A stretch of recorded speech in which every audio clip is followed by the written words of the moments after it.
City தரபாட் குட்டி கதை சொல்லவன் நல்ல தம்பி, கட்டுக்கதையை சொல்ல வந்தேன். வணக்கம். இது நான் சொல்ல போற விஷயம் வந்துட்டு ஜஸ்ட் ஒரு காமெடிக்காக சொல்றேன். அது யாரும் தப்பா எடுத்துக்காதீங்க. ஒப்பாரி வைக்கிறதுலையும் புலம்புறதுலையும் சாபம் விடுறதுலையும் பெண்களை மிஞ்சிக்க யாராலையும் முடியாது. ஏன்னா பெண்கள் தான் வந்துட்டு அதுல ஒரு நோபல் பரிசு கொடுத்தா பெண்களுக்கு தான் கொடுக்கணும்னு சொல்லணும். ஏன்னா அப்படி ஒப்பாரி வைக்குவாங்க, அப்படி புலம்பி தள்ளுவாங்க, அந்த அளவுக்கு சாபம் விடுவாங்க. அந்த ஒப்பாரியையும் சாபத்தையும் இப்போ நாம் தமிழர் கட்சியை சேர்ந்த சாட்டை துரைமுருகன் கையில் எடுத்திருக்கிறாரு. என்ன ஆயிடுச்சு அப்படின்னு சொன்னா, எங்கெங்கெல்லாம் வாய்ப்பு கிடைக்குதோ, எங்கெங்கெல்லாம் அவருக்கு உட்காந்து பேச டைம் கிடைக்குதோ அப்பெல்லாம் உட்காந்து விஜய் அவர்களை திட்டுறதையே முழு நேர வேலையா வச்சிட்டு இருக்கிறாரு சாட்டை துரைமுருகன். இன்னைக்கு ஒரு வீடியோ போட்டிருக்கிறாரு.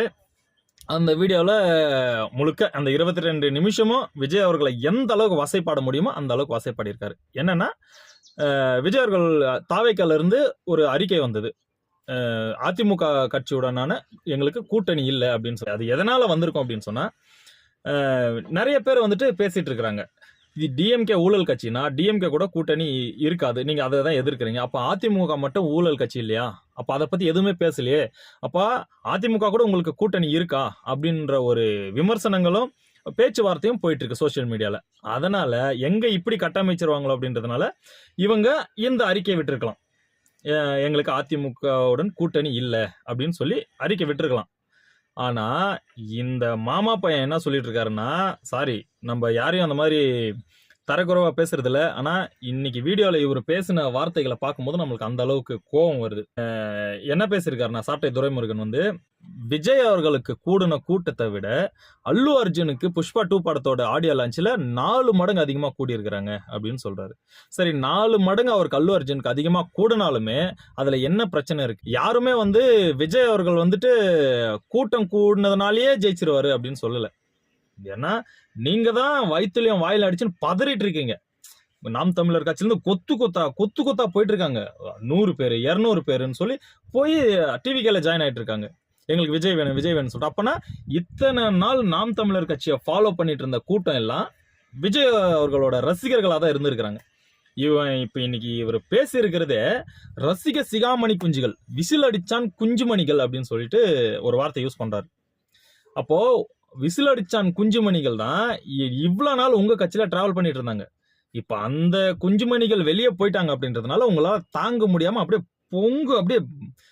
பொங்கலுக்கு கூட அவ்வளவு பொங்காதான் அப்படி பொங்குறீங்க. எவ்வளவு என்னென்ன விஷயம் பேசியிருக்கான்னா, விஜய் அவர்கள் வந்துட்டு தானா வந்துட்டு கஷ்டப்பட்டு உழைப்பாளம் மேல வரலையா, அதாவது பல ஆபாச படங்களை நடிச்சு பல பெண்களுக்கு பின்பகுதியில வேலை செஞ்சு நடனம் ஆடி குரங்காட்டம் ஆடி வித்தை காட்டி இப்படியெல்லாம் செஞ்சு மேல வந்து ஒரு கூட்டத்தை கட்டமைச்சு வச்சிருக்கிறாராம். எப்பேற்பட்ட கேவலமான கருத்துன்னு இதை பாருங்க. முன்னுக்கு பின்னும் முரணான கருத்துகள். இவங்க தான் விஜய் சாரை ஆதரிச்சாங்க, இவங்க தான் விஜய் சாரை தூக்கி கொண்டாடினாங்க. அன்னைக்கு இதே பெரியார தூக்கி பிடிக்கும் போது கூட ஆதரிச்சாங்க, என்னை எதிர்த்தா கூட என் தம்பியை நான் ஆதரிப்பேன் அப்படின்னு சொல்லிட்டு. மாநாடுல பேசுனது இவங்களுக்கு என்ன ஆயிடுச்சு? மாநாடுல டிஎம்கேவை தானே எதிர்த்தாங்க, உங்களுக்கு என்ன வந்துச்சு? என்ன மேட்டர் அப்படின்னு சொன்னா, நமக்கான தலைவன் நாம விஜயோட ரசிகர்கள், நம்மாலே கட்சி ஆரம்பிச்சிட்டாரு, நாம என்னத்துக்கு நாம் தமிழர்ல இருக்கணும் அப்படின்னு சொல்லிட்டு கொத்தா பிச்சுக்குன்னு போயிட்டு இருக்கிறாங்க. இப்போ அதனால வந்துட்டு பொங்குறாரு, பொறாமையில தாங்க முடியல. இப்போ இன்னொன்னு என்னன்னா, 1 கோடி ரசிகர்கள் சேர்ந்துட்டாங்கன்னு சொல்லிட்டு ஒரு நியூஸ் பரவிட்டு இருக்கு. அது உண்மையோ பொய்யோ, ஆனா 1 கோடி ரசிகர்கள் சேர்ந்துட்டாங்க அவர்கிட்ட. அப்படி இல்லைன்னா அதை ரீச் பண்ணிட்டு இருக்காங்கன்னு அர்த்தம். இது வந்துட்டு யாருமே வந்து இல்ல நம்பிராதீங்க. வடிவேல் ஒரு படத்துல சொல்வார் இல்லையா, அவரை பத்தி சொன்னது பொய்ன்ட்டு. அப்படி வந்துட்டு பதறிட்டு வந்துட்டு அந்த 1 கோடி தொண்டர்கள் வந்து சும்மா சொல்றாங்க, பொய் பேசுறாங்க அப்படின்னு சொல்லிட்டு பதறான். ஆனா 1 கோடி தொண்டர்கள் சேர்ந்துட்டாலுமே உங்களுக்கு என்ன பயம்? சரி சேர்ந்துட்டாங்கன்னு சொல்லிட்டாப்பா, என்னப்பா பயம்? சரி சேர்ந்தாலுமே கூட அந்த 1 கோடி தொண்டர்கள் ஓட்டு போட மாட்டாங்க. அவங்க ஓட்டு போடுறாங்களா போட மாட்டாங்களா அப்படின்றத 2026 தேர்தலை தான் பார்க்கணும். ரசிகர்களை சேர்த்தவங்க எல்லாருமே ஜெயிச்சது இல்லை அப்படின்னு சொல்லிட்டு சொல்றாங்க. ரசிகர்களை சேர்த்தவங்க எல்லாருமே ஜெயிச்சது இல்லை அப்படின்ற வார்த்தைக்கு தமிழ்நாட்டுக்கு தூரம். ஏன்னா எம்ஜிஆர் அப்படின்ற ஒரு சகாப்தமே இந்த ரசிகர்களால கட்டமைக்கப்பட்ட ஒரு பிம்பம் தான். நீங்க சொல்ற அந்த விசில் அடிச்சான் குஞ்சுகளை வச்சுதான் தான் உயிரோடு இருக்கிற நாள் வரைக்கும் தன்னை எதிர்த்து நின்னவங்களை ஆட்சி கட்டிலே ஏற விடாம செஞ்சது இந்த ரசிகர் குஞ்சுகள் தான். நீங்க நினைக்கலாம் இந்த ரசிக குஞ்சுகளுக்கு என்ன தெரியும், இவங்க வந்துட்டு விசில் அடிச்சாங்க குஞ்சுகளுக்கு என்ன தெரியும் அப்படின்னு சொல்லிட்டு. ஏன் நேத்து வரைக்கும் தெரியலையா? வாரிசு படம் அருமையா இருக்கு, வாரிசு படத்தை அடிச்சுக்கிறதுக்கு படம் இல்ல, லியோ படத்தை அடிச்சுக்கிறதுக்கு படம் இல்ல, எல்லாத்துலயுமே ஜால்ரா அடிச்சா என்ன மாதிரி ஜால்ரா அடிச்சான்னு தெரியுமா? படமே நல்லா இல்லைன்னா கூட அந்த படம் நல்லா இருக்குன்னு சொன்னான். இன்னைக்கு வந்துட்டு லியோ குப்பை படமா, வாரிசு குப்பை படமா, அதுக்கப்புறம் இப்ப வந்து சின்ன படம் கோட்டு குப்பை படமா, எல்லாமே விஜய் நடிக்கிற எல்லாமே குப்பை படமா. விஜய்க்கு எதுவுமே தெரியாதான், அங்க எழுதி கொடுக்கறத படிக்கிறதுக்கு மட்டும் தான் தெரியுமா, மனப்பாடம் பண்ணி ஒப்பிக்கிறதுக்கு மட்டும் தான் தெரியுமா. அப்போ இவ்வளோத்தையும் சொல்லிட்டு இவனே எல்லாத்தையும் தூக்கி கொண்டாடிட்டு இன்னைக்கு என்னன்றான்னா, நான் விஜய் அவர்கள் வந்துட்டு எங்க பக்கம் சாய்வார் அப்படின்னு நினைச்சுதான் நாங்க வந்து அவருக்கு சப்போர்ட் பண்ணோம். இன்னைக்கு எங்களை எதிர்த்து நிக்கிறதுனால அவருக்கு ஏன் நாங்க சப்போர்ட் பண்ணணும் அப்படின்னு கேக்குறான். அப்ப இன்னைக்கு சூர்யா அவர்களோட கங்குவாவை தமிழ்நாட்டோட தலை சிறந்த படம்னு சொன்னான். கங்குவாவை நேத்து வீடியோல தமிழ்நாட்டுல வந்ததுலயே இது ஒரு பெஞ்ச் மார்க்கா இருக்கும் இந்த படம் கங்குவா அப்படின்னு சொல்லிட்டு. கங்குவாவை நிறைய பேர் விமர்சன ரீதியா வந்துட்டு கழுவி ஊத்திட்டு இருக்காங்க, படம் நல்லா இல்லைன்னு சொல்றாங்க, நிறைய நிறை குறைகள் நிறைய இருக்குன்னு சொல்லி கலவையான விமர்சனங்கள் போயிட்டு இருக்கு. இவன் என்ன சொல்றான்னா, நான் எல்லாரும் சொன்னதுனால படத்தை பார்த்தேன், தமிழ்நாட்டோட தலை சிறந்த படம் இது அப்படின்னு சொல்லி சொல்றான். இன்னும் ஒரு 10 நாள் விட்டு சூர்யா அவர்கள் வந்துட்டு டிஎம்கேக்கு ஆதரவாவோ இல்ல விஜய் சாருக்கு ஆதரவோ ஏதோ சொல்லிட்டாருன்னா இவன் என்ன சொல்லுவான்னா, கங்குவாவா அன்னைக்கு வந்துட்டு நான் வந்துட்டு அவர்கிட்ட வந்துட்டு ஜால்ரா தட்டுறதுக்காக நான் சொன்னேன், ஆனா கங்குவா வந்துட்டு குப்பை படம், நல்ல படம் இல்லை அப்படின்னு சொல்லுவான். அப்போ முன்னுக்கு பின் முரண், வார்த்தைக்கு வார்த்தை முரண், அவங்க பேசுற ஸ்டாண்ட்லயே அவங்களே இல்ல. ஒரு இன்னைக்கு சவுக்கு சங்கர் ஆதரிக்கிறாங்க, 4 நாள் விட்டு 40வது நாள் வந்து சவுக்கு சங்கர் எதிர்க்கிறாங்க. ஃபர்ஸ்ட் வர ஆரம்பத்துல பெரியார பேசிதான் இந்த தமிழ்நாட்டுல தண்ணி குடிக்க முடியும் தெரிஞ்சு பெரியார பேசுறாங்க. அவங்களுக்குன்னு ஒரு ஃபேம் வந்ததுக்கு அப்புறம் உடனே பெரியார தூக்கி சைட்ல வச்சுட்டு பெரியாரை எதிர்க்க ஆரம்பிச்சிடுறாங்க. தமிழ்நாட்டுல வந்துட்டு ஜாதியை அழிச்சிடக்கூடாது, அப்படியே கட்டமைப்பு வச்சிருக்கணும். நீ என்ன ஜாதி, நீ என்ன ஜாதி, நீ என்ன ஜாதின்னு சொல்லிட்டு அப்படியே கட்டமைப்பு வச்சிருக்கணும். அப்படி இருந்தா மட்டும்தான் அவன் தமிழன். அப்படி இருந்தாதான் நாம் தமிழர் கட்சியில இருக்கணும். இல்லைன்னா நீ வந்துட்டு வந்தேரிகள் தெலுங்கல் இவ்வளோ பேசுற இவன் விஜய் தமிழன் அதனாலதான் ஆதரிக்கிறோம், ரஜினி வந்துட்டு கன்னட அதனாலதான் அவரை எதிர்க்கிறோம் அப்படின்னு சொன்ன இதே தற்குறி பசங்க தான் இன்னைக்கு என்ன சொல்றாங்கன்னா, விஜய் வந்து தமிழனா இருந்தாலும் நாங்க எதிர்க்கிறோம், அல்லு அர்ஜுன் தெலுங்கனா இருந்தாலும் நாங்க ஆதரிக்கிறோம்னு சொல்றாங்க. ஸ்ரீலங்கால இருந்து ஒருத்தன் பெரிய மனுஷன் ஆயிட்டான் அப்படின்னு சொன்னா கூட உடனே அவங்கள போயிட்டு ஆதரிப்பாங்க. அப்படிப்பட்ட ஒரு மானம் கெட்ட கூட்டத்தை தான் இவங்க உருவாக்கிட்டு இருக்காங்க.